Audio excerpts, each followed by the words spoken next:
Selamat pagi pemirsa, kita buka informasi pertama dari pabrik aksesoris pakaian jadi di Balombendo, Sidoarjo, Jawa Timur ini ludes terbakar. Api berkobar membakar pabrik aksesoris pakaian jadi PT Pramono Multi Anugrah. Api berawal, ini dugaannya membakar serbuk limbah pembuatan aksesoris pakaian jadi di gudang nomor 7. Saat itu di dalam gudang sedang ada pekerjaan pengelasan cerobong. Diduga terjadi percikan api dari korsleting las listrik yang memicu kebakaran. 8 unit mobil damkar dikerahkan ke lokasi. Api barulah berhasil dikendalikan setelah menelan waktu 2 jam kemudian. Polisi terus melakukan penyelidikan terkait penyebab pasti kebakaran.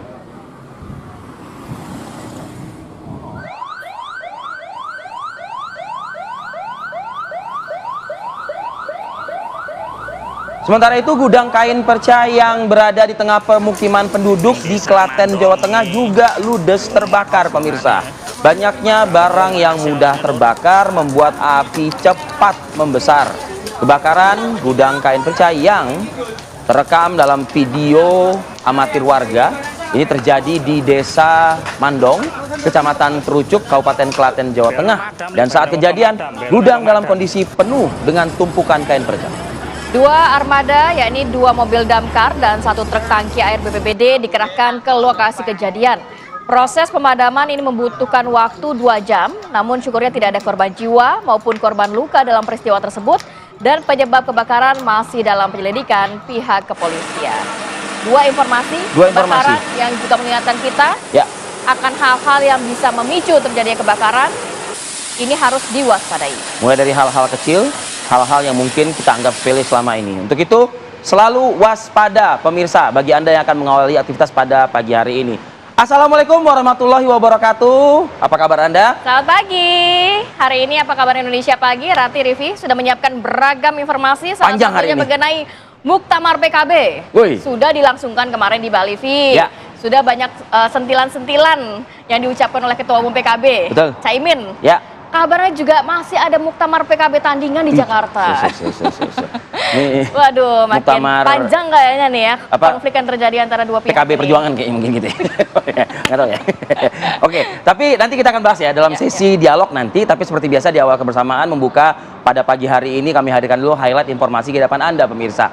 Lanjut ini Rati nih, ada informasi seorang pria ini nekat membawa senjata tajam melakukan aksi pencurian sepeda motor pemirsa pada siang hari. Namun naas, aksinya ini tertangkap warga, bahkan warga yang emosi geram ini langsung memberikan bogem mentah ya.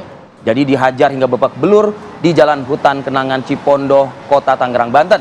Pelaku ini sempat berusaha untuk kabur ya dan melakukan perlawanan terhadap warga dengan menggunakan senjata tajam jenis parang.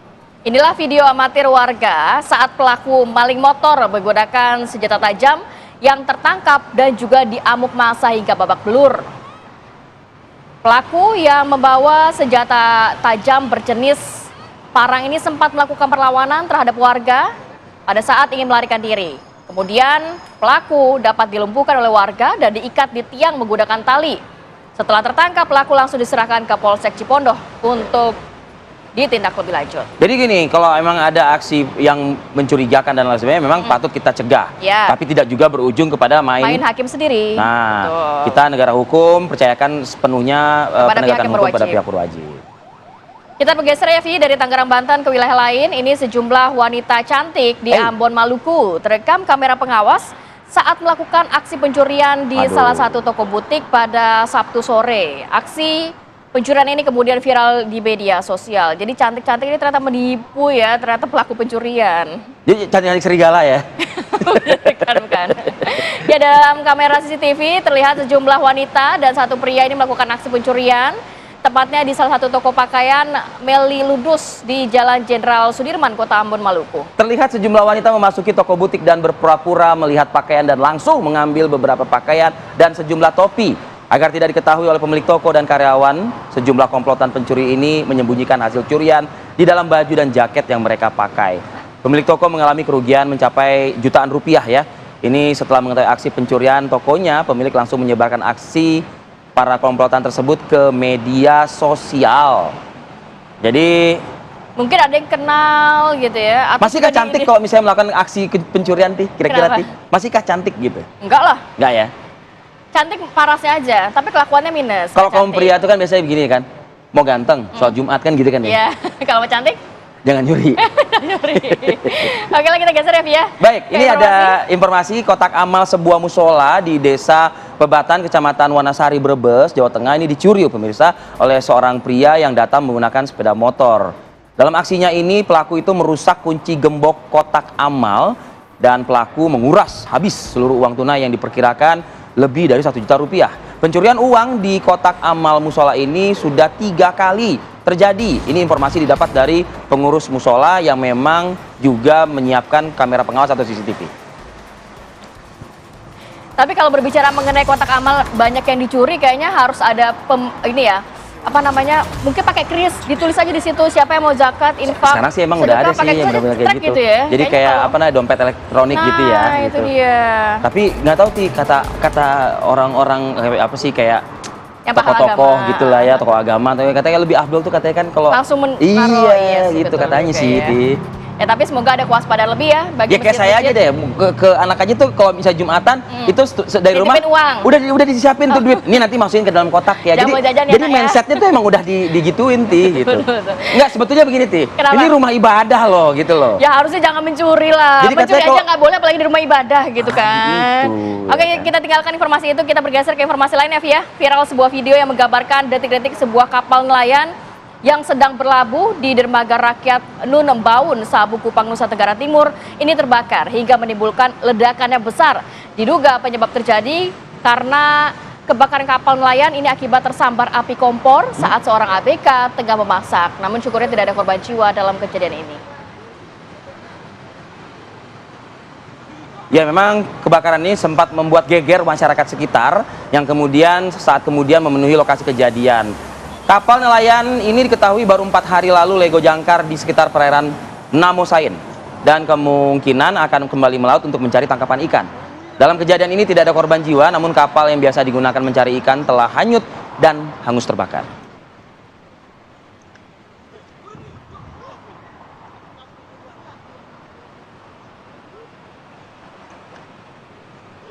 Ke informasi berikutnya pemirsa, ada seorang warga di Kupang, Nusa Tenggara Timur ini meninggal dunia. Diduga setelah dikeroyok oleh 3 oknum anggota TNI ya. Jadi wafatnya Maxen Loniati yang berumur 33 tahun ini sangat disesalkan tentunya oleh pihak keluarga. Kekerasan terhadap korban berlangsung di area pelabuhan Tenau Kupang. Ketika itu korban hendak berangkat untuk mencari kerja ke Pulau Jawa. Namun korban ini dicegat 3 tentara atau oknum tentara yang mengaku sebagai kerabat istri korban. 3 oknum TNI tersebut beralasan istri korban ini marah karena korban menolak keinginannya untuk ikut merantau. Korban kemudian pingsan setelah dipukuli di bagian perut dan korban dilarikan ke rumah sakit namun nyawanya tidak tertolong. Ya, dan Poma Lantamal 7 Kupang, Letkol Laut Catur Dono Wibowo mengaku sudah menangkap 3 terduga pelaku Ti, Ya, dan memang masih terus dilakukan pemeriksaan secara intensif.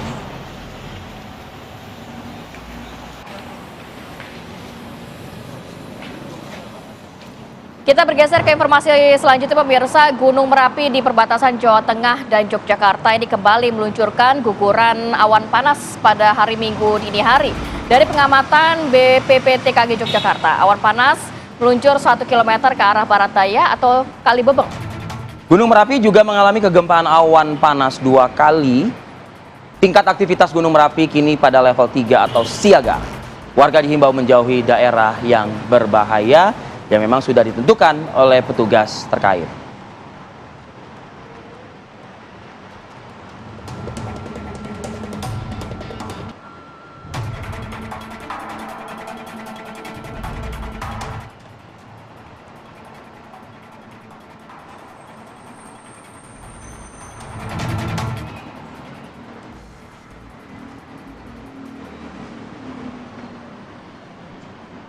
Dan pemirsa, pagi ini rencananya pemerintah Kabupaten Bogor dibantu dengan jajaran terkait juga akan melaksanakan penertiban terhadap pedagang kaki lima untuk tahap kedua, kita ketahui kan pada medio Mei Juni lalu sudah dilakukan penerimaan tahap pertama, ya. Nah ini hari ini pagi ini pun juga akan dilakukan untuk tahap kedua. Seperti apa situasi kondisi di lapangan? Usai jeda, kami akan hadirkan informasinya secara langsung untuk Anda. Tim Gabungan Satuan Pamong Praja Kabupaten Bogor, Jawa Barat dibantu pihak TNI, Polri, dan Dinas Perhubungan. Ini pada Senin pagi ini melakukan penertiban terhadap bangunan yang dianggap liar lantaran tidak berizin yang masih berada di sepanjang jalur Puncak Bogor. Ada sekitar 196 bangunan yang rencananya akan ditertibkan pagi ini.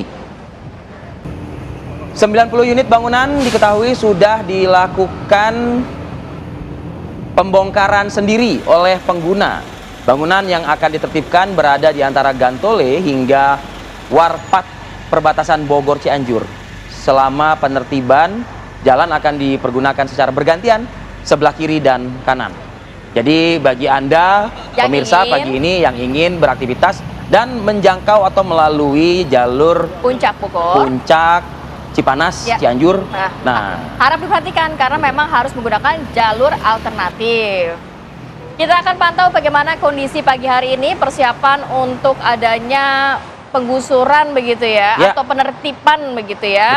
Lapak-lapak yang berada di sepanjang jalur Puncak. 196 dikurang 90 berapa? 196 masih ada 106 lagi. Nah, kita akan pantau bersama Hilda Ramadanti pagi hari ini. Selamat pagi Hilda, silakan informasinya.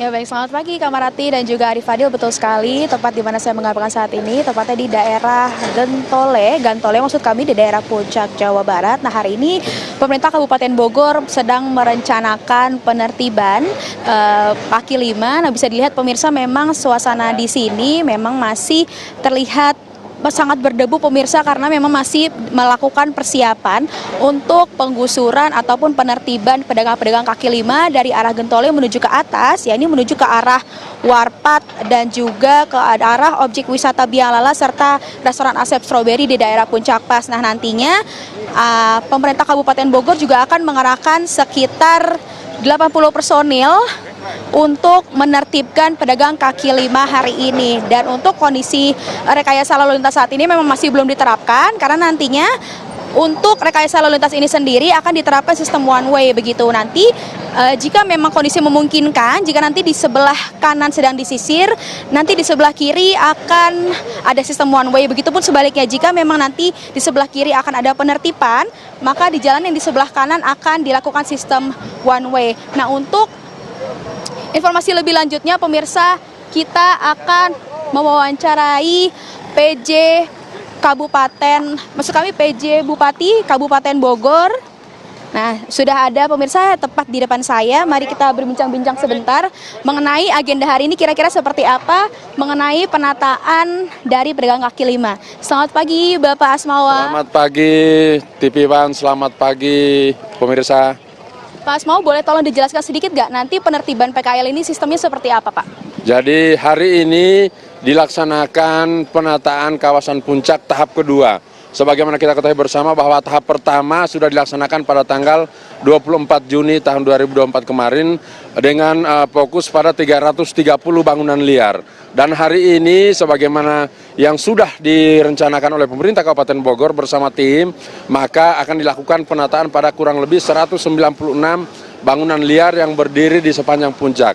Pada tahap kedua ini sudah dilakukan prosedur mekanisme sebagaimana dalam Perda 12 2009 tentang penataan bangunan, termasuk juga Perda nomor 4 tahun 2015 tentang ketertiban umum di Kabupaten Bogor.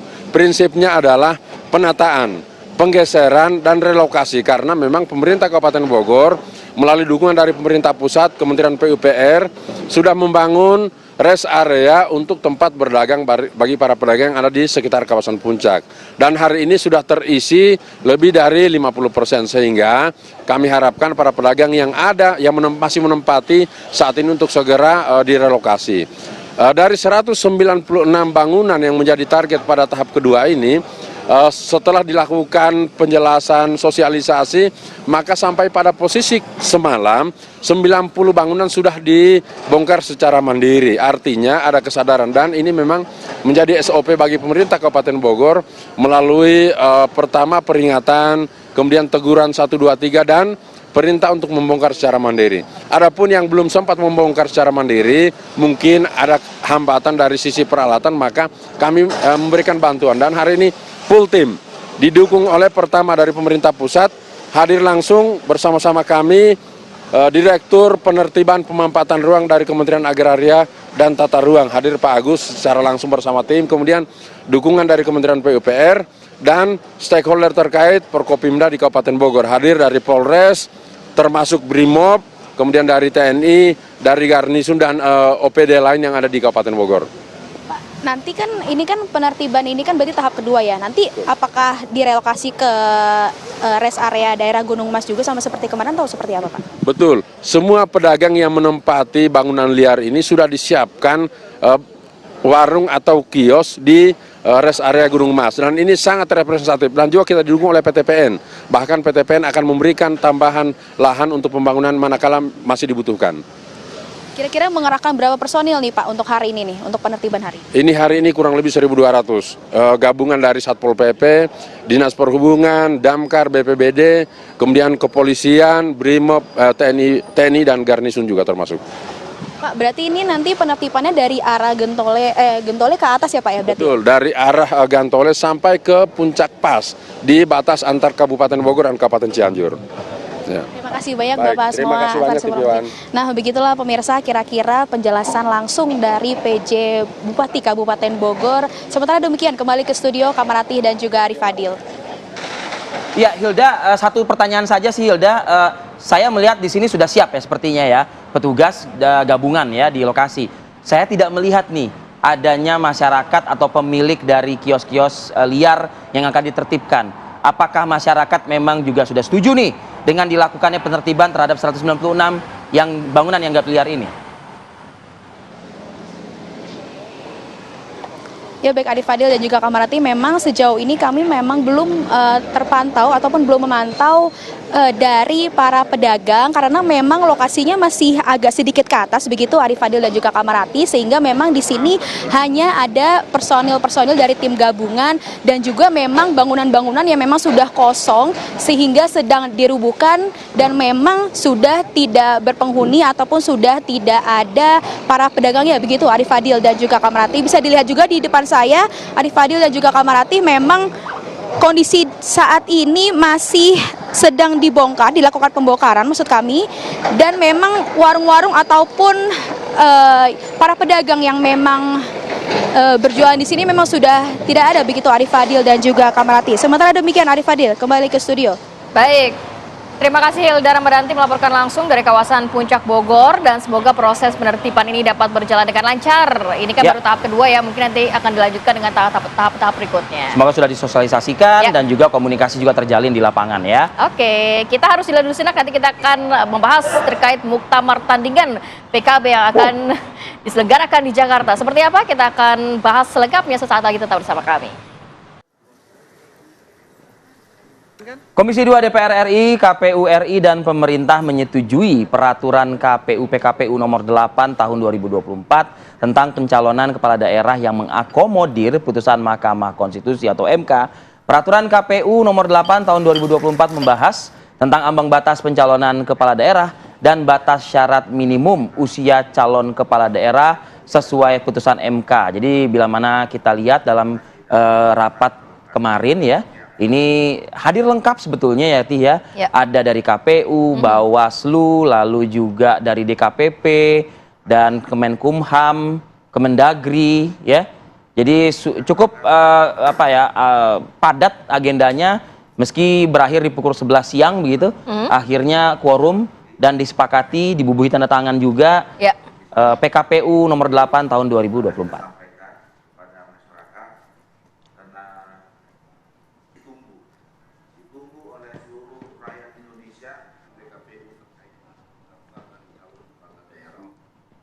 Pemirsa, politisi PDI Perjuangan Krisdayanti menyatakan akan tetap maju sebagai calon wali kota Batu, Jawa Timur pada Pilkada 2024. Padahal beberapa hari sebelumnya anggota DPR itu sempat memberikan kabar bahwa mundur dari pencalonan melalui akun media sosialnya. Setelah sebelumnya menyatakan mundur pada kontestasi pemilihan wali kota Batu, Jawa Timur, Krisdayanti memberikan klarifikasi akan kembali maju menjadi calon wali kota Batu pada Pilkada 2024. Penyanyi sekaligus anggota DPR itu mengaku jika pernyataannya mundur yang sempat diunggah melalui media sosial lantaran dirinya memikirkan anak yang masih sekolah di Jakarta. Namun KD mengklaim jika partainya masih memberi mandat pada dirinya untuk maju dalam Pilwakot Batu.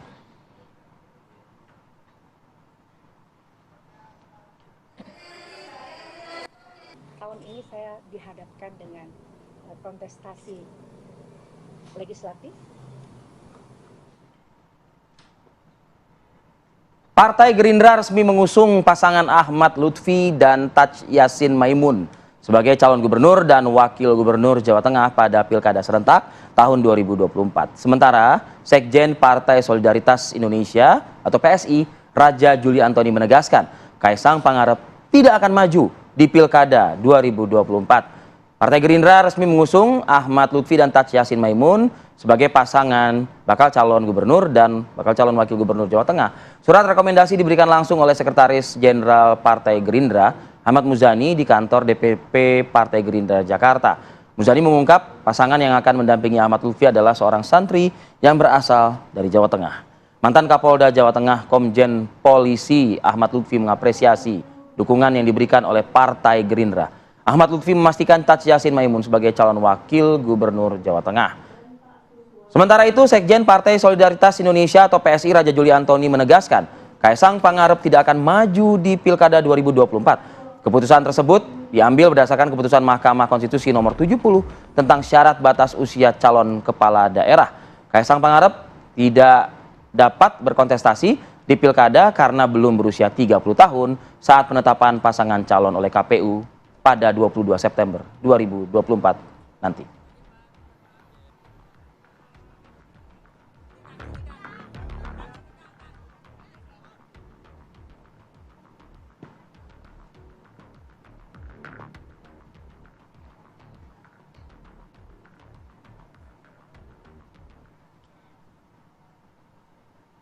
Pemirsa, PSI resmi memberikan surat keputusan dukungan calon pasangan calon Ridwan Kamil Suswono yang akan bertarung pada Pilkada Jakarta 2024. Dengan demikian, 12 parpol telah menyatakan dukungannya kepada pasangan Rawon Ridwan Kamil Suswono. Sebanyak 36 calon kepala daerah provinsi yang akan bertarung dalam Pilkada 2024 ini sudah menerima surat rekomendasi serta formulir B1 KWK dari Partai Gerindra pada Jumat sore.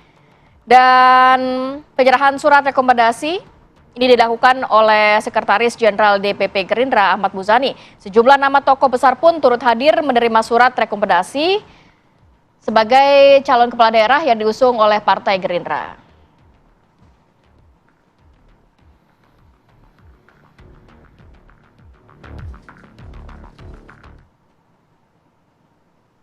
Muktamar PKB ini sudah diselenggarakan tanggal 24 sampai dengan 25 Agustus 2024, di mana sudah memutuskan Ketua Umum PKB kepada Muhaimin Iskandar untuk periode 2024 sampai dengan 2029. Namun di sisi lain kabarnya ada muktamar tandingan yang akan diselenggarakan di Jakarta. Sebelum kita membahasnya, kita lihat dulu informasi berikut ini.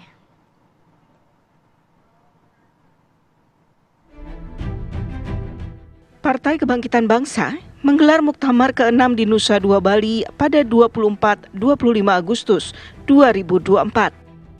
Hasilnya, seluruh DPW PKB di 38 provinsi yang mengikuti Muktamar Partai Kebangkitan Bangsa sepakat memilih kembali Muhaimin Iskandar sebagai Ketua Umum periode 2024-2029. Selain menetapkan Muhaimin Iskandar sebagai Ketua Umum, hasil Muktamar juga menetapkan Wakil Presiden Ma'ruf Amin sebagai Ketua Dewan Syuro DPP PKB. Dalam pidato sambutannya, Ketua Umum Partai Kebangkitan Bangsa Muhaimin Iskandar menegaskan bahwa partainya tidak mudah diadu domba. Ia juga meminta seluruh kader partainya untuk solid dan tidak bisa digoyang oleh pihak manapun. Di hadapan ribuan orang peserta muktamar, Muhaimin memuji kekuatan para pengurus PKB hingga ke tingkat bawah yang menjaga kesolidan hingga membuat sulit digoda pihak lain.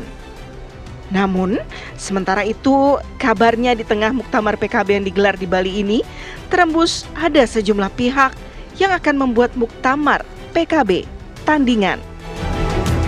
Tim TV One mengabarkan. Datanglah baik-baik tanpa harus mengirim preman untuk mengganggu kami. Kalau kalian orang baik, jadilah manusia yang gentle. Tunjukkan muka kalian. Kalau kalian kader NU, jangan jadi kader NU yang pengecut.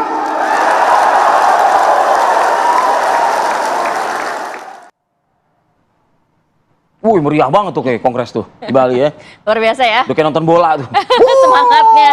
Gitu. Tapi kemarin juga banyak sentilan yang dilontarkan oleh Caimin terkait adanya PKB tandingan. Waduh. Maksudnya muktamar tandingan begitu ya, akan diselenggarakan di Jakarta. Oke, untuk itu kita coba segera membahas ya dengan narasumber kita yang sudah kita persiapkan pada hari ini. Ini kita bergabung dengan Zoom, ada Mas Zainul, politisi PKB dengan muktamar di Balinya gitu ya. Selamat pagi, Assalamualaikum Mas Zainul.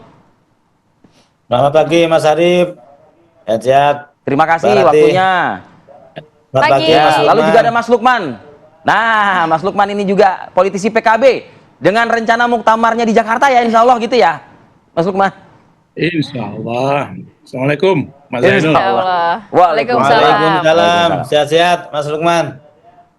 Ya, nanti segera Alhamdulillah. bergabung juga Pak Fahri Ali ya, analis politik bersama kita. Saya ingin ke Mas Lukman terlebih dahulu, Mas Lukman. Apa yang mau disampaikan Mas Lukman? Ini Ketua Umum sudah terpilih di Muktamar Bali, Muhaimin Iskandar pada Muktamar 24-25 kemarin. Silakan Mas Lukman.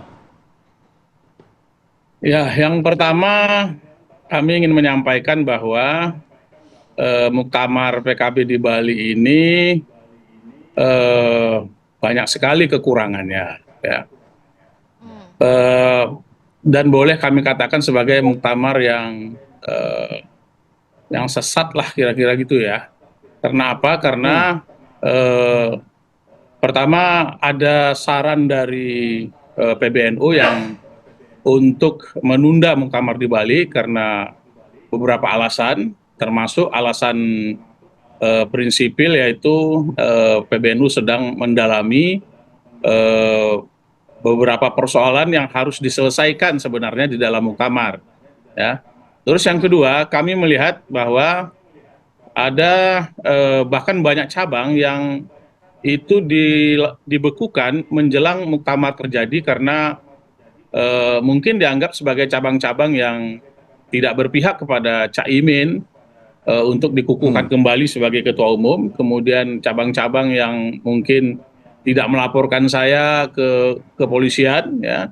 Kemudian ada lagi cabang-cabang yang mungkin dianggap tidak satu visi dengan kepemimpinan Caimin, sehingga kemudian menjelang muktamar itu dilakukan pembekuan. Nah, di samping kondisi muktamar sendiri yang sangat tertutup, ya, yang tidak memberikan ruang kepada calon-calon ketua umum kader-kader NU terbaik untuk dipilih, termasuk pembatasan terhadap undangan, ya, sehingga kemudian beberapa fungsionaris DPP itu karena mungkin dinilai ada kedekatan dengan PBNU, ada kedekatan dengan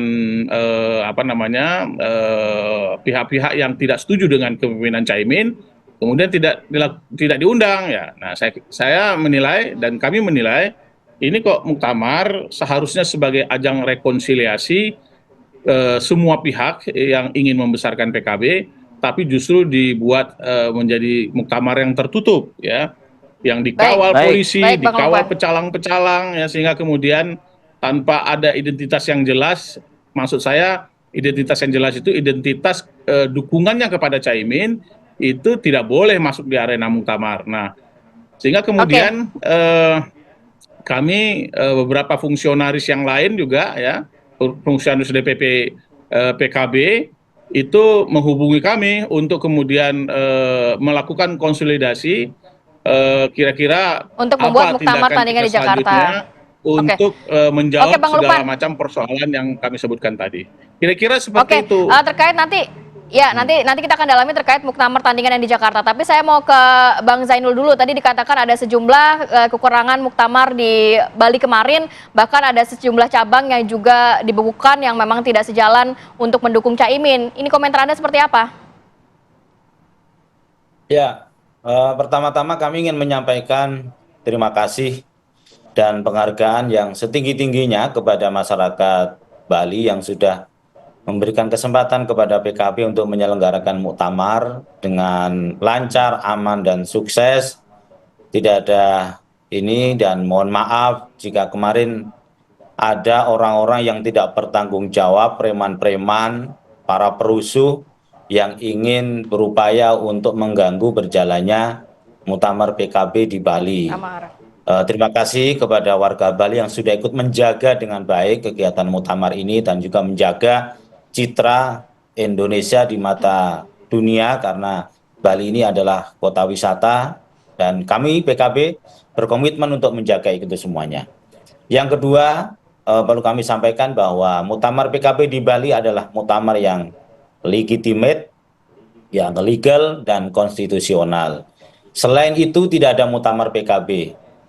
Jika ada muktamar PKB di luar muktamar PKB Bali, kami ingin memastikan bahwa itu adalah muktamar yang ilegal, inkonstitusional, dan kami pastikan itu masuk kategori makar secara politik.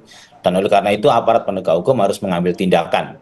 Karena orang-orang yang terlibat dalam muktamar di luar muktamar Bali ini, kami pastikan mereka adalah bukan kader PKB, sudah bukan kader PKB, sudah bukan pengurus PKB, dan oleh karena itu mereka tidak punya hak untuk mengatasnamakan PKB, menggunakan atribut-atribut PKB.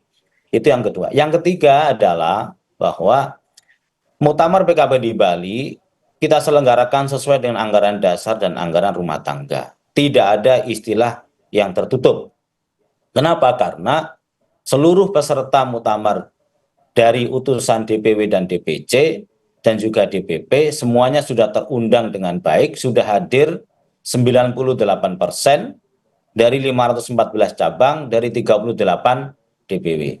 Soal ada misalnya beberapa orang yang kemudian tidak terundang yang tadi disebut oleh Mas Lukman, pengurus DPP misalnya, kita ingin tanya pengurus DPP yang mana? Yang selain itu bahwa pengurus DPP itu bagian dari penyelenggara muktamar. Masa penyelenggara minta diundang, harus pakai undangan? Kan itu bagian dari penyelenggara gitu kan. Nah, kalau dia merasa tamu baru diundang. Dia penyelenggara kok minta diundang, kan agak aneh. Berarti dia bukan bagian dari penyelenggara dan dia juga bukan bagian dari tamu gitu. Kemudian yang berikutnya, tuduhan Mas Lukman bahwa ini muktamar yang sesat itu sungguh menggelikan kalau buat kami itu.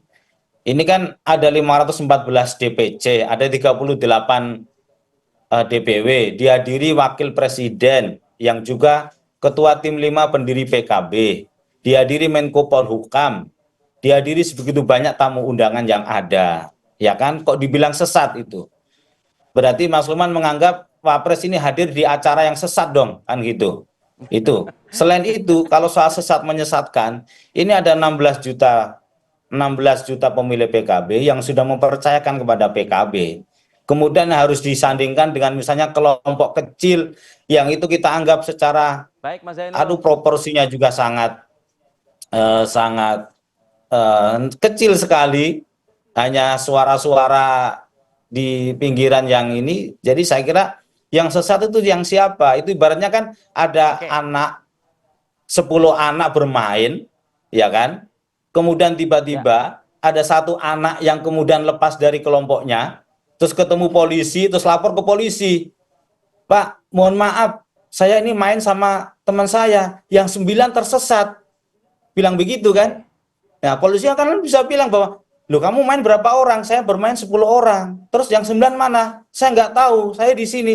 Berarti yang tersesat siapa? Ya kamu itu yang tersesat, yang satu itu. Masa yang satu tersesat bilang yang 9 tersesat? Kan jadi aneh gitu, itu logikanya kayak gitu. Baik. Jadi ini partai Oke, sudah dibangun, sudah didukung oleh sedemikian Mas rupa, Zainul. dan didukung oleh banyak sekali komponen masyarakat. Baik. Jadi menurut saya, ayolah Mas Lukman, kita selesaikan inilah. Kita anggap ini Oke, sudah silakan, Mas selesai. Lukman. Kalau mau bergabung dengan Silakan, Mas PKB, Lukman. Itu sudah ayo Mas, jangan ngobrol dulu. baik-baik Ayolah, Mas dengan Gus Lukman. Muhaimin. Kita Gus selesaikan. Muhaimin orangnya terbuka kok. Tapi kalau misalnya caranya dengan seperti ini, Mas ya Zainul. misalnya kemudian bikin nanti Anda muktamar segala macamnya, saya kira Mas Lukman tahu kan sejarahnya. 10 tahun Mas PKB Zainul, berdiri, bisa Mas. kami, Mas. 98 sampai Baik, dengan Mas Zainul. 2009 itu Oke, oke. 10 Poinnya ada sudah 7 kita kali tangkap. muktamar Coba loh, kita Mas. berikan Mau waktu begitu juga lagi? untuk Mas Lukman Mas Zainul. berpendapat.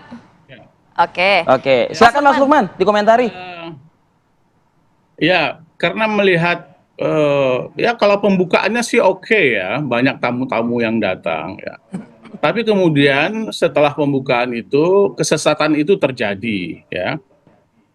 Di samping dihadiri oleh DPC bentukan baru hasil pembekuan menjelang muktamar, tidak ada satu agenda pun di dalam muktamar itu dibahas. Dibuka malam, ditutup besoknya pagi hari atau siang hari sampai dengan jam 12. Rencana sih jam 10 itu penutupan. Jadi tidak ada pembahasan tentang anggaran dasar, anggaran rumah tangga, tentang garis besar perjuangan partai, tentang program-program kerja, tentang rekomendasi-rekomendasi yang itu seharusnya menjadi agenda yang rutin di setiap arena-arena muktamar. Nah, oleh sebab itu terhadap perlakuan agenda muktamar yang kami nyatakan sesat tadi dan sangat menyalahi aturan-aturan pelaksanaan muktamar, maka kemudian beberapa DPC di samping DPC yang ada 168 DPC yang dipecat menjelang muktamar, ada DPC-DPC yang lain dan DPW-DPW yang kemudian memandatkan kepada beberapa fungsionaris DPP PKB untuk mengambil alih dan menyelenggarakan muktamar yang lebih baik, ya, yang lebih terbuka, yang memberi kesempatan kepada kader-kader terbaik NU, kader-kader terbaik PKB untuk menjadi ketua umum DPP PKB. Nah, atas dasar mandatori yang diberikan oleh teman-teman DPC dan beberapa DPW itu, maka kemudian fungsionaris DPP PKB meminta saya untuk segera menyelenggarakan muktamar PKB di Jakarta dalam waktu yang tidak terlalu jauh ya, secepat-cepatnya, sesingkat-singkatnya. Walaupun sebenarnya 1 bulan terakhir ini karena ada perdebatan dan berbalas pantun yang cukup keras antara PBNU dan DPP PKB-nya Caimin ini, kami sebenarnya secara pribadi sudah menyiapkan baik itu substansial maupun secara teknis penyelenggaraan muktamar yang itu sebenarnya kami itu diminta untuk mempersiapkan penyelenggaraan dan mensukseskan muktamar Bali yang diselenggarakan oleh Pak Zainul ini. Tapi melihat kondisi seperti itu, materi-materi muktamar yang kami siapkan selama 1 bulan terakhir ini akan kami persembahkan untuk muktamar Bali, muktamar Jakarta nanti ya di bulan September. Materi-materi penting yang kami siapkan adalah PKB ini kembali materi ke Kitoh pentingnya ini siapa tahun kita jeda dulu ya Mas 1998. Lukman. Nah, itu Kita jeda permintaan dulu, dari kita PBNU. lanjutkan di segmen berikutnya. Mas Lukman, Oke, kami akan siap. kembali saat lagi. Tetaplah bersama kami. Ya, kita lanjutkan perbincangan. Saya mau ke Bang Zainul dulu. Bang Zainul, tadi ada poin yang disampaikan oleh Bang Lukman terkait keabsahan DPC, kemudian saat muktamar tidak dibahas ADART, kemudian program-program dan lain sebagainya. Tanggapan Anda seperti apa? Ya, orang luar muktamar mana tahu kejadian di muktamar, kan gitu. Wong panitia bukan, peserta juga bukan, ya kan. Terus kemudian berkomentar tentang penyelenggaraan muktamar, ya pasti nggak tepat lah itu. Nggak ada itu. Nggak ada pembekuan DPC. Semua solid dan menjadi peserta muktamar yang aktif, ya kan. Yang berikutnya seluruh agenda-agenda muktamar terbahas dengan baik, mulai dari tatib persidangan, kemudian ADART, garis besar perjuangan partai, platform partai, rekomendasi, semua dibahas dengan baik. Bahwa kemudian seluruh keputusan itu dicapai dengan aklamasi, ya itulah tradisi politik yang sedang dikembangkan oleh PKB. Kenapa? Karena kita menjunjung tinggi Pancasila dan Undang-Undang Dasar 45. Kan demokrasi kita itu kan permusyawaratan mufakat. Cuman selama ini ada orang-orang yang ingin dalam demokrasi itu selalu pakai apa istilahnya ya? Demokrasi yang pasar bebas gitu loh maunya itu. Tapi kalau kemudian Muhtamirin sudah mengendaki secara aklamasi ya itulah demokrasi kita yang sesungguhnya. Kan seluruh keputusan kan selalu kita arahkan untuk diambil secara musyawarah mufakat.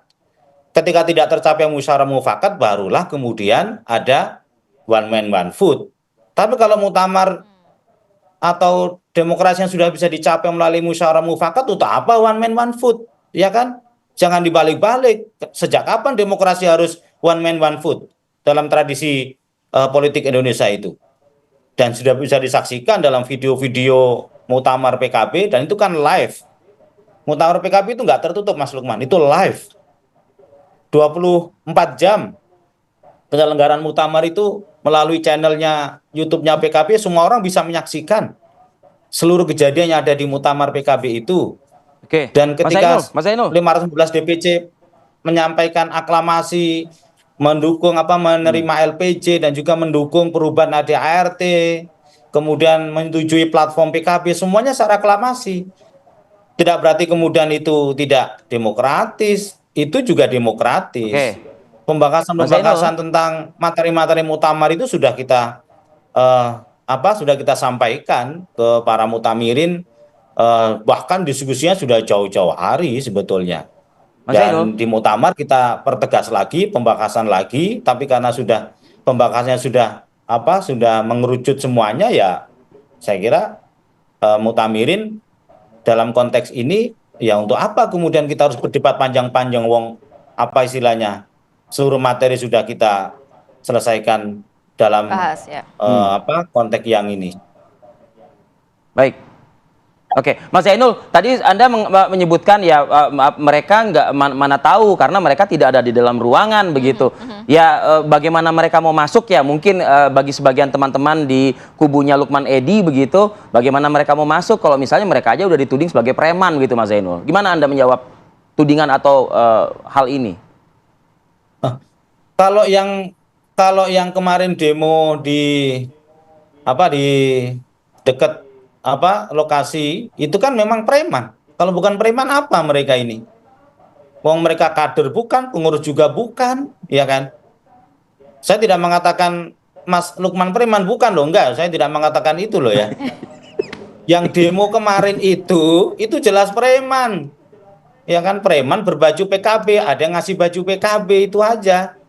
Kalau Mas Lukman enggak dong, Mas Lukman orang baik Mas Lukman ini. Cuman sekarang sedang berkawan dengan teman-teman yang gak baik aja gitu.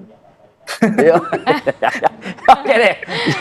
Gimana coba Mas Lukman ditanggapi dan juga tadi mau disampaikan juga kan poin-poinnya ternyata sudah disampaikan, sudah dibahas juga kok di Muktamar Bali kemarin. Ya, jadi walaupun kita nggak masuk di arena muktamar, jangan dianggap kita ini tidak paham yang terjadi di dalam muktamar. Yang pertama ada laporan secara intensif dari cabang-cabang yang di dalam yang merasa tidak puas terhadap pelaksanaan muktamar. Yang kedua, Mas Zainul sendiri bilang tadi kan online, ya kita bisa saksikan secara online tahapan-tahapannya seperti apa. Nah, oleh sebab itu kami menyimpulkan yang dilakukan oleh DPP sekarang ini anti demokrasi, ya di tengah isu tentang penguatan Dewan Suro. Hilangnya kewenangan Dewan Suro di dalam ADART, kemudian adanya desakan untuk kembali kepada Khitos 1998 atau kembali kepada ADART tahun 1998, kok nggak ada sama sekali perdebatan tentang ADART. Nah, saya kira tafsir tentang demokrasi yang dianut oleh DPP sekarang ini tidak benar. Ya, ini anti demokrasi sebenarnya, menutup kesempatan untuk diskursus.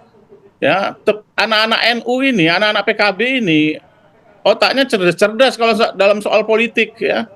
karena memang kita itu dilatih semenjak kecil bagaimana berpikir rasional, bagaimana berpikir konstitusional, bagaimana berpikir organisatoris dan pro demokrasi. Gus Dur menjadi menjadi inspirasi bagi anak-anak NU dalam mengembangkan demokrasi. Jadi ketika terjadi pembungkaman seperti Muktamar Bali ini, maka kita menyatakan ini anti demokrasi, ya. Jadi tafsir demokrasi yang dipakai oleh DPP ini termasuk tafsir demokrasi yang sesat menurut saya. Nah, terlepas dari itu semua, ya, dan memang kita sudah menyimpulkan bahwa ini harus diperbaiki agar PKB itu benar-benar menjadi pilar demokrasi dan sebagai tempat aspirasinya para nahdien dalam bidang politik, maka kemudian ke depan ini harus kita persiapkan jauh lebih matang, ya. Jadi salah satu catatan kita yang harus diperbaiki di PKB di Muktamar Jakarta ini adalah bagaimana kita mengembalikan spirit PKB ini, eksistensi dan filosofis PKB ini kembali kepada spirit Khitoh 1998. Jadi ini permintaan PBNU kepada kami agar udahlah, daripada kita bingung-bingung mencari formula, lebih bagus kita kembali kepada AD/ART 1998. Kemudian ada aspirasi lain lagi. Aspirasi apa? Pembatasan masa jabatan ketua umum. Jangan sampai 20 tahun, mau sampai kapan? Mau sampai kiamat menjadi ketua umum. Ya, jadi harus ada pembatasan 2 kali 5 tahun bagi ketua umum. Karena apa? Karena PKB yang berbasiskan kepada Nahdien ini punya banyak kader-kader yang potensial, ya, punya banyak kader-kader yang mempunyai leadership yang baik. Nah, oleh sebab itu harus dibuka kesempatan supaya terjadi regenerasi di setiap tahun, di setiap periode kepemimpinan, ya. Kita memberikan ruang kepada kader-kader terbaik NU untuk menjadi ketua umum PKB, ya. Nah, kemudian saran yang lain adalah Dewan Suro itu tidak bisa hanya kewenangannya dikembalikan berdasarkan narasi-narasi yang itu belum tentu akan dilaksanakan. Kembalinya kewenangan Dewan Suro harus tercantum di dalam anggaran dasar, anggaran untuk rumah tangga. Kewenangan Dewan Suro dikembalikannya, kewenangan Dewan Suro harus dilakukan melalui perubahan AD/ART. Nggak bisa kemudian AD/ART-nya nggak berubah, kemudian narasi yang dibangun Dewan Suronya direkrut. Nah, oleh itu saya kira nanti lama-lama kayak Ma'ruf Amin nanti akan paham ini. Ini sebenarnya tipu muslihat saja ini, ya. Mengajak kayak Ma'ruf Amin kepada Dewan Suro, tapi kemudian kewenangannya tidak dikembalikan di dalam AD/ART. Oke, baik. Sedikit saja mungkin ditanggapi ya Mas Zainul, ya, singkat saja.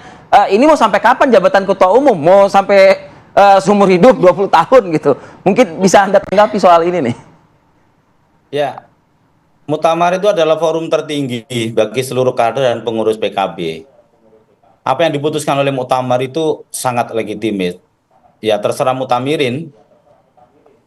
Terserah Muktamirin kalau memang Muktamarnya itu adalah forum tertinggi para anggota dan pengurus dan kader PKB kok, kan gitu. Kita kan tunduk dan patuh terhadap forum tertinggi. Satu itu. Yang kedua, singkat saja, Mas Luman nggak usah ngomong soal kader terbaik NU dan inilah. Wong kemarin waktu Pilpres ada kader NU nggak didukung kok, malah dukung kader naturalisasi kok. Retorika itu udahlah, kita paham soal-soal begitu, ya. Oke, baik. Ini nampaknya sebentar lagi akan meluas nih nantinya nih. Baik, terima kasih banyak Bang Zainul, kemudian juga Bang Lukman. Baik, semoga dapat dikomunikasikan dengan baik lah nantinya, ya. Oke. Baik, kita tunggu nanti ya Muktamar yang akan berlangsung dari versinya Mas Lukman Edi. Terima kasih Mas Lukman, terima kasih Mas Zainul, terima kasih atas waktunya pagi ini. Sehat selalu untuk Anda berdua. Assalamualaikum. Terima kasih, Mbak. Terima kasih. Waalaikumsalam warahmatullahi wabarakatuh. Baik, kita harus seru banget ya, Vi, ya. Ini nampaknya bisa lebih panjang nih karena sudah bisa meluas gitu tadi, ya. Kita harus ajak pemirsa untuk jeda dulu sejenak. Nanti kita akan ini mau bicara tentang Muktamar juga. Sebelum atau flashback ke belakang. Sebelum kesana dulu kita juga memantau nih bagaimana juga kondisi pasca banjir bandang lah itu, ya, yang terjadi di Ternate Maluku Utara. ini kabarnya cukup banyak korban tewas ya. Kabarnya ada sampai 5 atau sampai dengan 13 orang begitu ya. Kita akan update dan perbarui informasi usai jeda pariwara berikut. Akibat hujan dengan intensitas tinggi mengakibatkan kawasan permukiman warga di Kota Ternate diterjang banjir bandang. 13 orang dilaporkan tewas tertimbun. Selain itu terdapat puluhan rumah juga ikut tertimbun material lumpur. Dan upaya evakuasi juga terus dilakukan di Kelurahan Rua, Kecamatan Ternate Pulau, Kota Ternate, Maluku Utara. Ini kejadian terjadi pada Minggu sekitar pukul 4 dini hari waktu Indonesia Timur. Banjir terjadi akibat intensitas hujan yang cukup tinggi sejak Sabtu malam hingga dini hari.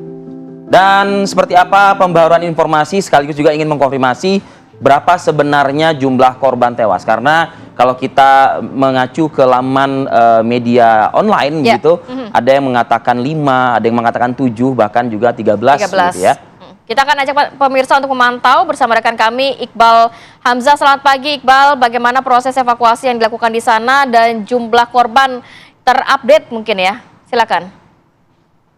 Ya, baik Arif dan juga Rati, dapat kami kabarkan bahwa ini proses pencarian korban masih terus dilakukan dan pagi ini tepat saya dapat laporkan ini sudah berjalan proses pencarian dan juga pembersihan dan juga para korban sedang masih dilakukan pencarian oleh tim gabungan dari TNI, Polri, maupun juga Basarnas, BPBD dan juga potensi SAR yang lainnya. Saat ini tengah berjalan dan saat ini dapat kami laporkan bahwa proses pencarian hingga saat ini masih terus dilakukan dan data yang kami dapatkan dari posko bahwa saat ini data yang sudah terupdate sudah 13 orang dinyatakan meninggal dunia. Dan memang para korban ini sebagian sudah diserahkan ke keluarga masing-masing untuk dimakamkan. Dan saat ini juga masih ada tersisa 6 orang yang diduga masih saat ini masih belum terkonfirmasi keberadaannya. Dan ini sedang dilakukan pencarian. Dan juga ada 8 orang korban selamat yang sudah dirawat di Rumah Sakit TNI dan juga Rumah Sakit Hasan Basori dan juga Rumah Sakit Prima. Begitu. Dan memang ini ada sekitar ratusan personil yang tadi memang sudah diterjunkan sejak pagi tadi di operasi pencarian di hari kedua ini masih terus dilakukan dan upaya terus dilakukan baik menerjunkan alat berat ke lokasi untuk membantu membuka akses jalan yang diduga menjadi tempat ataupun juga para korban itu diduga tertimbun begitu. Dan memang kemarin sore itu terupdate ada dua pasangan suami istri yang ditemukan setelah ditutup sementaranya operasi SAR karena memang harinya sudah sore atau sudah menjelang malam dan pagi ini sudah dilanjutkan kembali. Informasi saat ini yang kami dapatkan itu sekitar 7 alat ekskavator juga diterjunkan ke lokasi untuk membantu upaya evakuasi dan juga upaya pembersihan puing-puing bangunan yang berada di lokasi banjir yang tepat saya laporkan saat ini, Kati dan juga Arif begitu. Baik, terima kasih banyak Iqbal Hamzah. Baik, terima kasih banyak Iqbal Hamzah atas informasinya dan selamat bertugas kembali, jaga keselamatan selalu. Tadi dikatakan bahwa informasi terupdate 13 orang tewas dalam banjir bandang kali ini begitu 6 masih terus dilakukan. 6 masih terus dilakukan proses pencarian, 6 orang lainnya yang sudah ditemukan selamat begitu ya. Baik. Oke, kita akan ajak pemirsa untuk jeda dulu sejenak ya. Ya. Nih Kita pagi ini ini masih akan ada lagi pengumuman yang akan diumumkan oleh jajaran DPP PDI Perjuangan terkait dengan siapa yang dicalonkan oleh PDI Perjuangan untuk calon kepala daerah. Eng. Apakah ada nama Anies Baswedan? Kita akan bahas saat lagi, tetap bersama kami. Pemirsa, kembali lagi di Apa Kabar Indonesia Pagi. Ketua Umum Surya Paloh, Ketua Umum Nasdem Surya Paloh berbicara pentingnya suri ketauladanan yang harus diperlihatkan elit bangsa termasuk elit partai politik. Saat menyampaikan pengarahan di Kongres 3 Nasdem di JCC Senayan, Jakarta, Paloh juga menyinggung tentang permasalahan bangsa tidak bisa diselesaikan dengan terus menambah membuat undang-undang. Amat sangat sebagai hal yang amat dibutuhkan oleh rakyat dan bangsa ini adalah suri keteladanan.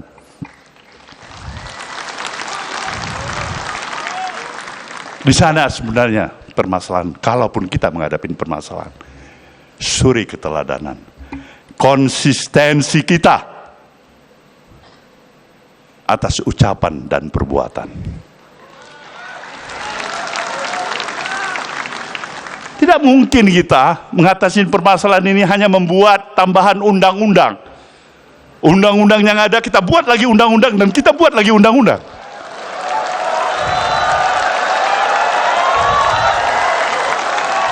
Tidak ada. Akhirnya justru kita terjebak untuk melihat betapa kita mulai mencoba mensiasatin undang-undang.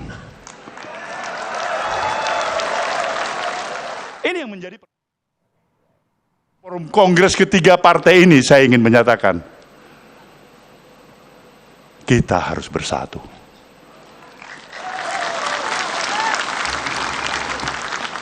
Kekurangan, ya kita masih ada. Kesalahan pun ada. Kesilapan pun ada. Karena tidak ada kesempurnaan bagi kita. Tapi hargai niat baik.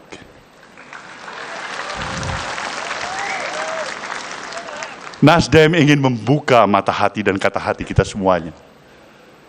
Pemilik bangsa ini sejujurnya adalah kita. Bukan orang lain di luar sana. Jangan berikan bangsa ini harus bertikai di antara kita sama kita. Dan ini yang diinginkan dan dinikmatin oleh bangsa lain di luar sana.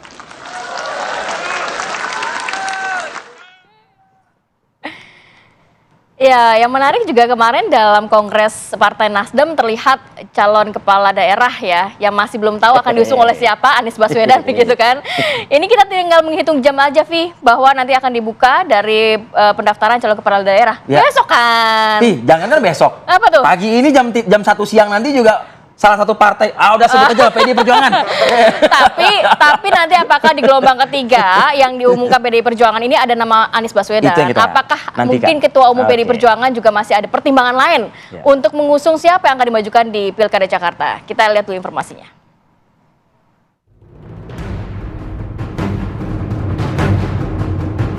Jelang pendaftaran calon kepala daerah Pilkada 2024, bursa calon kepala daerah Jakarta masih diikuti oleh dua pasangan calon, yaitu Ridwan Kamil Suswono dan calon independen Dharma Pongrekun Kunwardana.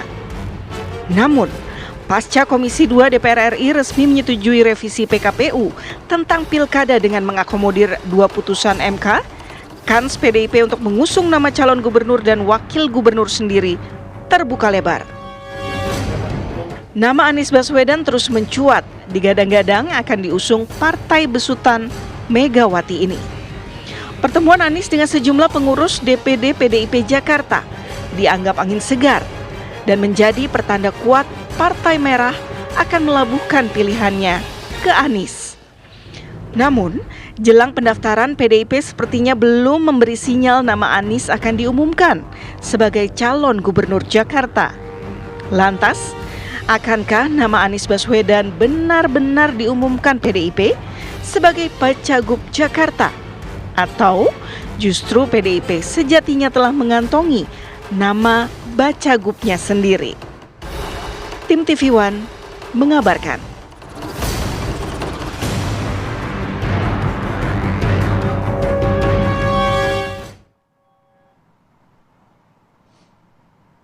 Dari pertanyaan tadi langsung saja kita bahas dalam sebuah diskusi pada pagi hari ini bersama dengan sejumlah narasumber. Sudah hadir di studio kita ada Bang Ciko Hakim. Selamat pagi, Bang Ciko. Bang Ciko, boleh berdiri sebentar, Bang Ciko. Saya mau periksa kantong dulu. Udah ada nama kantong tuh. Ayo siapa? Kantong celana. Masih 5 namanya, masih 5. Dan juga ada analis politik dari UIN Jakarta, Mas Adi Praitno. Selamat pagi. Assalamualaikum Mas Adi. Pagi. Pagi Fadil, Ratih. Assalamualaikum warahmatullahi wabarakatuh. Baik. Pagi Bang Ciko. Mas Adi penasaran kan ya? Di kantong ada nama siapa kan Mas Adi ya? Mas Ciko. Ya. Kira-kira restu Bu Mega akankah untuk Jakarta ini berakhir di nama Anies Baswedan? Atau justru malah sudah hampir ke sana tapi batal begitu? Kenapa saya mengatakan batal? Kenapa saya mengatakan? Agak euforianya kayaknya mantep juga ya di Kongres Nasdem tadi malam itu ya. Iya, Ketika ngelihat Anies masuk gitu. Iya kan? Jangan-jangan nama udah di Sampai hari kantong. ini kita semua pakai baju biru. Jadi gimana?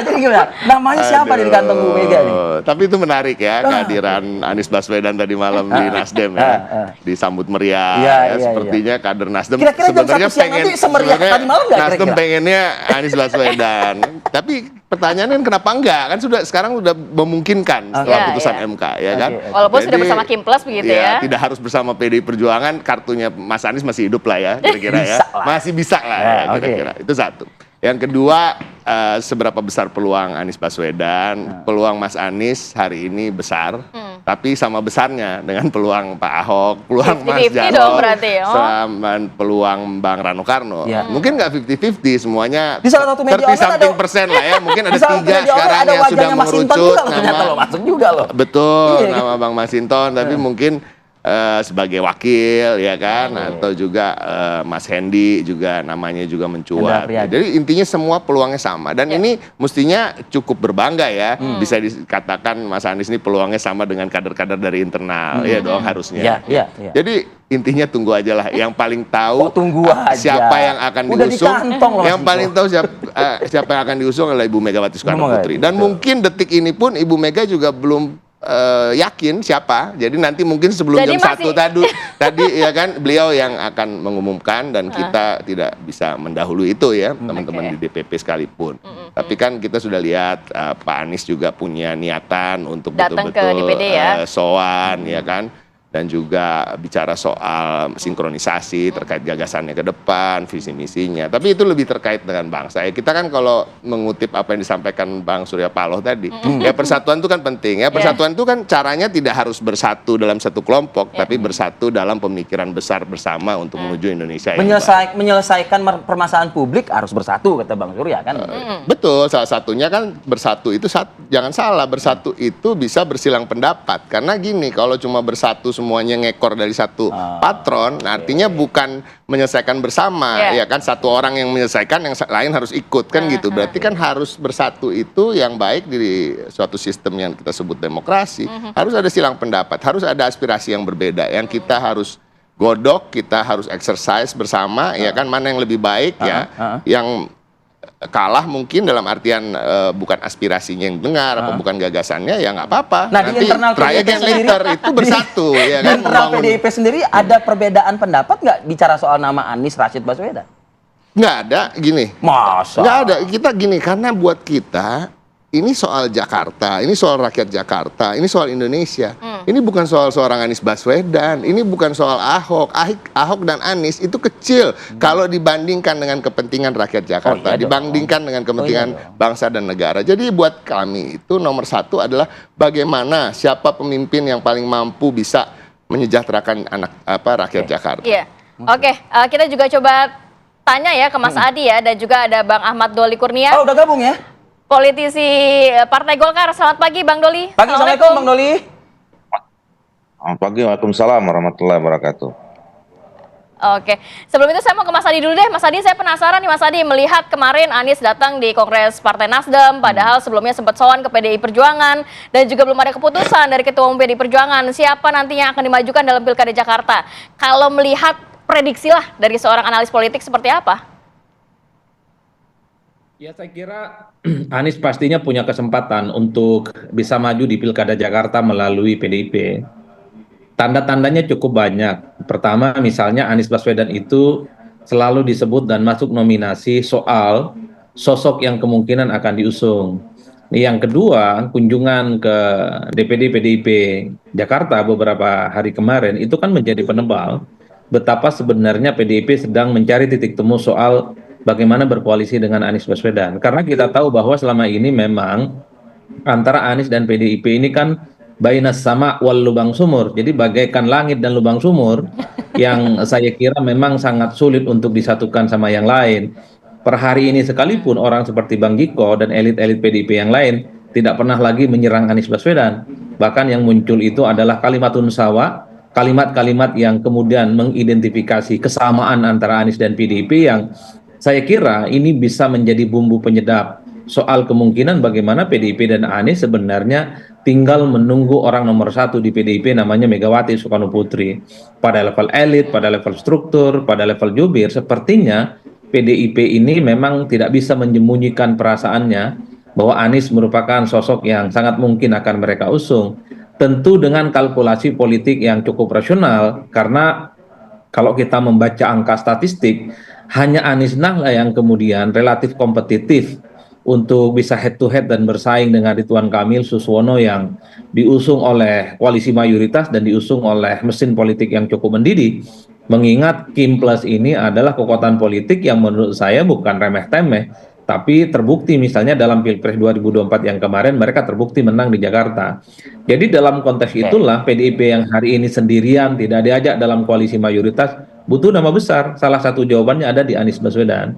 Karena harus kita akui kalau misalnya Bang Ciko ini mengusung kader internal mereka, sebut saja misalnya ada Ahok, Pak Jarod, Rano Karno dan yang lain, ya ini tidak akan menambah ceruk suara di luar PDIP. Sementara PDIP butuh sosok yang dinilai bisa mengkapitalisasi ceruk pemilih lain di luar PDIP yang diharapkan tentu akan bisa memenangkan pertarungan di Jakarta. Jadi ini yang saya sebut kenapa PDIP per hari ini sepertinya sumringah ketika Anies masuk dalam nominasi mereka. Oke. Kita juga dengar ya nanti ya suaranya Bang Ahmad Doli Kurnia. Di segmen berikutnya ya Bang Doli ya. Kami akan kembali saat lagi. Senang mendengar tadi yang disampaikan oleh Bapak Surya Paloh dan Partai Nasdem yang menyatakan akan mendukung penuh pemerintahan ke depan di bawah kepemimpinan Bapak Prabowo Subianto. Saya sangat menghargai jiwa besar Bapak Surya Paloh, jiwa besar Partai Nasdem yang walaupun tidak ikut mencalonkan tetapi tetap mendukung penuh dan mengawal penuh keberlanjutan kebijakan pembangunan dan keberlanjutan pemerintahan. Biasanya datang itu rame-rame. Terakhir, begitu mau pergi, ditinggal rame-rame.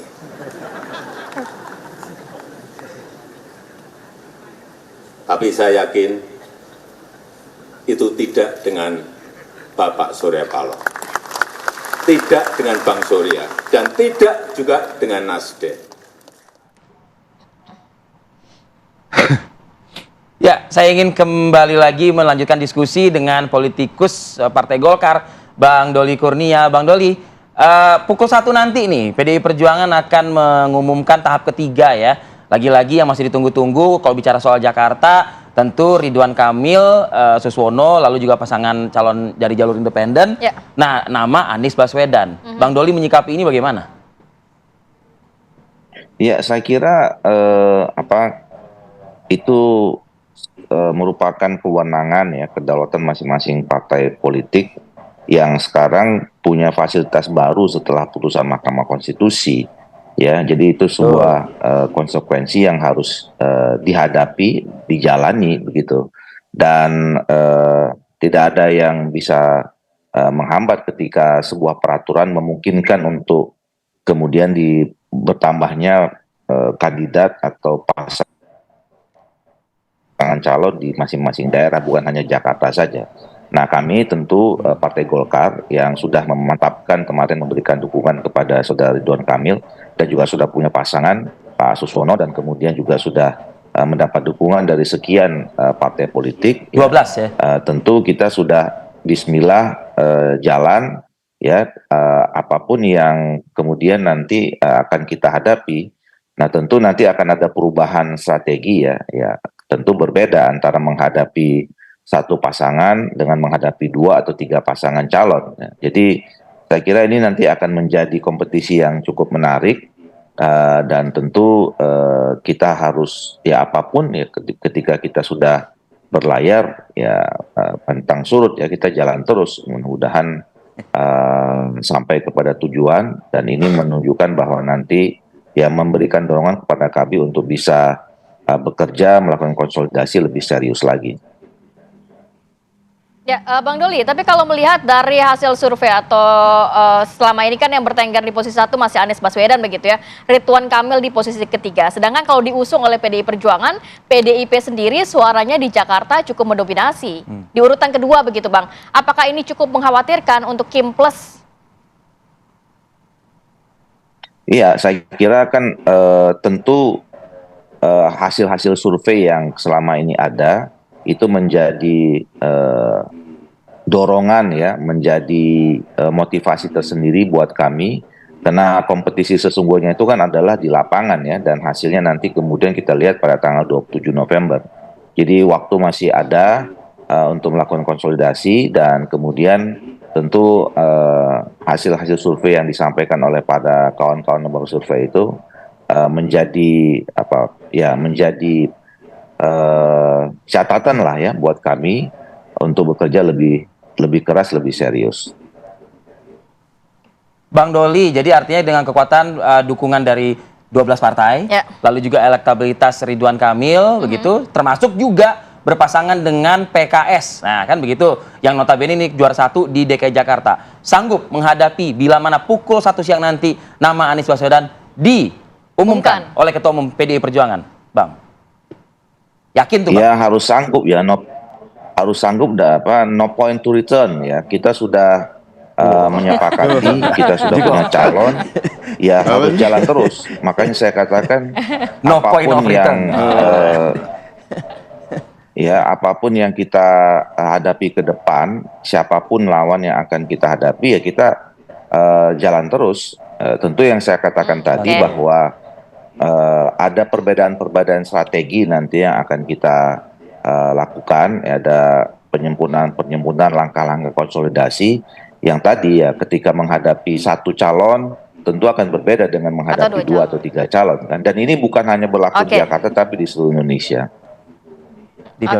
Bang Ciko, sudah ada strategi yang disiapkan oleh Kim Plus nantinya, khususnya di Pilkada Jakarta. Menambah giroh untuk mengumumkan nggak kira-kira? Kalau melihat nanti PDIP mengumumkan Anies Baswedan nih. Gitu ya, jangan-jangan ya. Kita tunggu aja lah bagaimana nanti keputusan dari Ibu Megawati, ya kan. Kita tunggu juga keputusan dari teman-teman di DPP tentunya. Nanti akan kasih exclamation point-nya oleh Ibu. Tapi pada prinsipnya memang menarik ya hubungan kami dengan Partai Golkar, karena di banyak daerah kita sama-sama mengusung, ya kan? Sama-sama mengusung atau sama-sama setengah mengusung seperti di Banten, ya kan? Artinya ini demokrasi Indonesia ini unik memang. Tapi kita bicara soal Jakarta, beda nih ya. Kita agak lain ya. Agak lain. Karena memang gini, tantangan DKJ ini ke depannya kan luar biasa ya. Terus heterogen banget masyarakatnya. Terus problematikanya juga beragam. Pelik ya kan? Pelik lah. Problemnya kelas menengah beda, kelas bawah beda, kelas atas beda, ya kan. Dan ini memang harus betul-betul dipimpin oleh sosok-sosok yang mengerti betul lah terkait Jakarta. Termasuk Anies Baswedan di situ ya. Dan Basuki Cahayapurnama, dan Jarot, ya kan, dan Bang Rano yang anak Jakarta, ya kan. Ada poin penting terkait kalau PDIP mengambil Anies Baswedan, ini bisa menjadi apa ya? Mungkin salah satu upaya untuk menambah ceruk. Nah, dari PDIP seperti apa, tahan dulu ya. Nanti kita akan sambung lagi di segmen berikutnya, tetap bersama kami. Langsung kita ke Bang Ciko. Bang Ciko melihat tadi Mas Adi menyatakan bahwa sebenarnya ada ceruk dari Anies yang bisa menjadi peluang untuk menambah suara dari PDIP sendiri begitu ya. Dilihat selain juga memang gap basis suara antara Anies dan juga PDIP ini cukup besar jaraknya. Itu termasuk yang kita cermati, kita dalami, dan nggak salah juga ada statement seperti itu. Tapi kita juga harus melihat juga ada ceruk di internal yang memang sudah setia dan loyal pada kami. Apakah akan meninggalkan kami kalau kami mengusung calon yang non kader? Kita nggak usah ngomong Anies Baswedan lah. Kita bicara bahwa non kader. Karena gini, sebagai partai kader itu kan kader kita kan dalam tanda kutip antri yang memang sudah berdarah-darah berjuang untuk partai, dari bawah menegakkan konstitusi partai kita dan lain-lain dari bawah, dan juga bukan hanya sekedar kader saja, tapi mereka juga mumpuni, punya pengalaman yang baik, rekam jejak yang top, ya kan. Jadi kiprah eksekutif juga pernah. Kiprah eksekutif, legislatif. Nah, sebagai itu partai kader, sebagai partai ideologis, tentunya kita punya ideologi, ya kan, yang harus kita perjuangkan terus-menerus, kita pertahankan. Nah, ini kan juga jadi pertanyaan. Jadi sebenarnya balance. Ya, makanya dari balance itu mungkin di akhir-akhir waktu ini ya kita lihatlah mana yang berapa senti berat kemana gitu ya. Berat kemana gitu. Kalau kita lihat kan ini tahap 3 ini udah terakhir ya. Harusnya begitu Karena ya. besok kan sudah daftar kan? Mulai pendaftaran. iya, Boleh kan? daftar tanggal 29, boleh. Artinya diumumkan tahap 4 masih bisa juga. Masih bisa. Apa sih diulur-ulur itu ngapain sih? Nggak diulur-ulur karena memang betul-betul kita belum memutuskan secara pasti. Banyak daerah ya, bukan cuma Jakarta. Ini kan karena kita di Jakarta kita berpikir semua terpusat di sini, tapi nggak di Jakarta aja, Jawa Timur, Jawa Tengah, bahkan di tempat-tempat yang sebenarnya sudah bisa hampir dipastikan mungkin kita akan mengusung 2 kader kita, misalnya seperti di Bali kan, Bali juga baru diumuminnya kemarin, gitu, bukan sejak awal, walaupun kita udah tahu, karena itu tadi di internal kita ini yang saya sebut 4-5 nama itu betul-betul juga dalam tanda kutip bertarung lah ya, dalam artian kita betul-betul juga mau melihat mana yang terbaik dari yang terbaik. Tapi mungkin nggak kalau berbicara mengenai partai kader, Anies dikaderkan begitu? Gini, kita nggak pernah memaksa non kader atau sosok siapapun untuk menjadi kader PDI Perjuangan. Itu nggak pernah ada rumusnya bahwa PDI Perjuangan memaksa. Cuma kalau yang bersangkutan merasa cocok dan ingin masuk sendiri ya monggo, ya kan. Tapi juga kembali lagi, apakah dengan masuk hari ini lalu besok menjadi kader unggulan? Ya nggak juga, ya kan. Masih menunggu waktu lah, masih panjang lah jenjang karir, apalagi hal-hal yang harus dilalui di PDI Perjuangan. Mas Adi. Singkat saja Mas Adi, pertanyaan saya, jadi atau tidak Anies ke Jakarta Mas Adi? Saya termasuk yang meyakini jadi. Singkat itu Fadil. Iya. Oke. Anda mengatakan jadi, tapi tentu dengan PDI Perjuangan ya, pastinya ya. Ya satu-satunya cara Anies bisa maju tentu dengan PDIP. Tak ada cara lain di luar itu. Tinggal sepertinya PDIP dan Anies mencoba untuk memformulasikan bagaimana mencari titik temu di antara keduanya, karena tentu saja menyatukan 2 kekuatan yang selama ini saling bertabrakan itu tidak mudah. PDIP tentu tidak mudah meyakinkan untuk bisa mengusung Anies. Begitupun bagi Anies tidak mudah untuk meyakinkan para pendukungnya untuk mendukung jagoan PDIP nantinya di Jakarta. Meski kita tahu sekalipun Anies menang, belum tentu ada jaminan menang. Karena di Jakarta ini kan pilkadanya ada tutukan petahana kan. Poke maju yang kedua kalinya kalah. Ahok maju yang kedua kalinya kalah. Nah, ini tantangan. Kalau betul Anies bisa maju dari PDIP, apakah bisa melawan kutukan atau justru sebaliknya? Karena apapun judulnya, RK ini kan di Jakarta, kalau mau jujur, ini belum kampanye, belum melakukan sosialisasi, tapi resultante dan penerimaan di Jakarta juga cukup luar biasa. Apalagi disupport oleh mesin politik yang dulu sempat memenangkan Anies Baswedan, yaitu PKS dan Gerindra. Iya, PKS dan Gerindra. PKS ini apapun judulnya, hampir bisa disebut sebagai kekuatan politik yang paling menonjol memenangkan Anies dalam pilgub-pilgub sebelumnya. Begitupun dengan Gerindra yang saya kira solid mendukung Anies beberapa waktu yang lalu. Apakah ketika Anies misalnya tidak lagi diusung oleh 2 partai yang dulu cukup solid, kemudian akan mampu mempertahankan pengaruh ataupun tidak? Tentu jawabannya adalah 4 bulan ke depan. Siapa yang akan kuat meyakinkan pemilih di Jakarta? Terakhir, Bang Doli, singkat saja tanggapannya terhadap pernyataan Bang Ciko dan juga Mas Adi. Ya, saya kira kita tunggu saja nanti jam 13.00 siapa yang akan diusung oleh kawan-kawan PDIP dan itu. Kenapa? Kayaknya nggak yakin ya Bang. Kayaknya nggak yakin ya Bang ya. Yang paling bisa meyakinkan dan itu kan teman-teman Pak Ciko dan kawan-kawan PDIP gitu. Mereka yang paling tahu dan itu betul-betul. Dan itu kedaulatannya teman-teman PDIP gitu, dan yang kita harus hormati gitu. Dan kita siap saja, kita sudah punya calon sudah masuk gelanggang. Nah, tinggal siapa yang akan nanti masuk gelanggang berikutnya dari teman-teman PDIP. Oke, baik kalau kayak gitu. Terima kasih Bang Ahmad Doli Kurnia Tanjung atas Bang waktunya. Bang Mas Adi Praitno, terima kasih. Bang Ciko juga terima kasih. Sehat selalu. Assalamualaikum. Oke pemirsa, ini kita nanti juga akan memantau ya bagaimana pengumuman yang akan dilakukan oleh PDI Perjuangan sendiri. Tapi juga jangan lewatkan juga dari tempat Anda, karena program Kabar Utama Pagi seperti biasa akan hadir ke depan Anda pukul 8.30 pagi. Akhir kata saya Arif Fadil. Saya Kamarati Kusuma, terima kasih dan sampai jumpa.